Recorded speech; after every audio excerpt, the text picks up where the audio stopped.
अस्सलाम वालेकुम प्यारे बच्चों, कैसे हैं आप सब। आप सबको मेरी तरफ़ से ईद मुबारक। बहुत अच्छे से आपने ईद गुजारी होगी।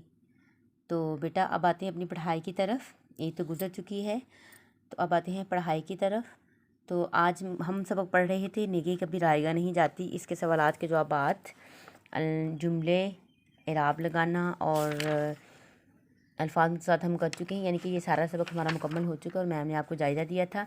ठीक है, आज हम जायज़ा करेंगे। ठीक है, उन्वान है नेकी कभी रायगा नहीं जाती। कुल नंबर है 20, लिखाई के नंबर हैं 2। जैसा कि आपको पता है, अगर आप अच्छा से लिखते हैं तो आपको लिखाई के नंबर दिए जाते हैं।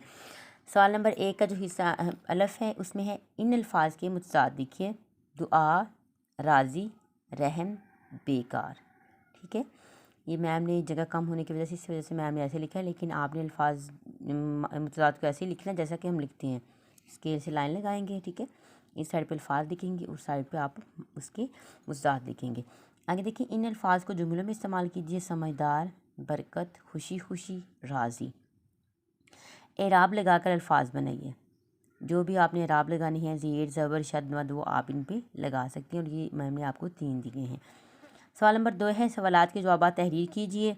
दूसरे शख्स ने अपनी कौन सी नेकी का वाक़या सुनाया। ठीक है, आगे सवाल है तीनों आदमियों की दुआ के बाद क्या हुआ।